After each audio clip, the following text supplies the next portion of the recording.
right, boys and girls, we are going to work on writing the interview that we had with our grandparents. And we are going to write it like a play. So to begin with, we are going to write our name. May I use anyone's name for an example? I saw Ava's hand first, so I'm going to use Ava's name. So you're going to write your first name, Ava. What goes after Ava when you're writing a play? Yes. Close. Yes? A colon. Yep. So I'm going to write a colon. And now, boys and girls, I want you to write what you would say to your grandparents. Pretend like you and your grandparent are right here. Did you interview your grandma or your grandpa? Your grandpa? All right. So you could say, "Hi, Grandpa." And we're going to capitalize Grandpa because it's like his name. "Hi, Grandpa. Welcome to my class." Period.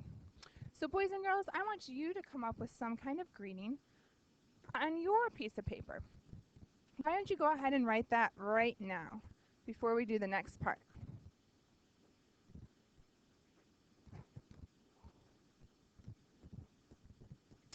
Now that you recorded the welcome, now it's your grandparent's turn to speak. So Ava's talking to her grandpa. Some of you may talk to a grandma or a special friend. But since Ava's talking to her grandpa, I'm going to use grandpa as the second character in our play. I also am going to skip a line. All right?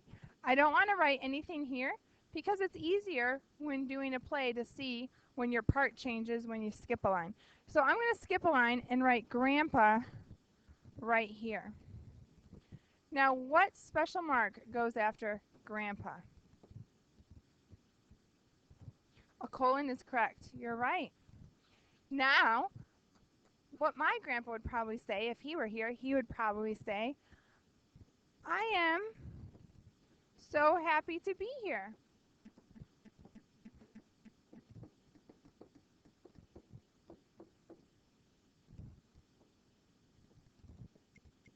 You can write this, or you could write something like it. Think about your grandparents. What would they really say? Try to imagine what they would say if they were here. All right, now it's your turn. Can you write your grandparents' response?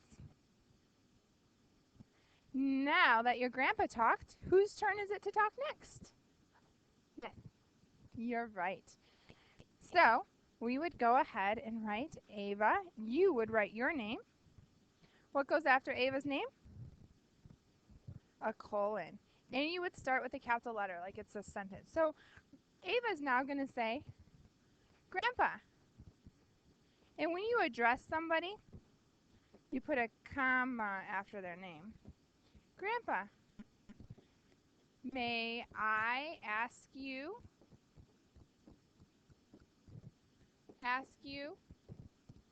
some questions?"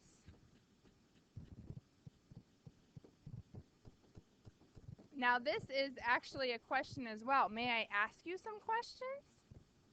So I'm going to end it with a question mark.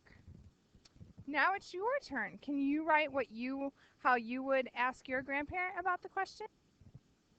Now, what would your grandparents say if they said, "May I ask you some questions?"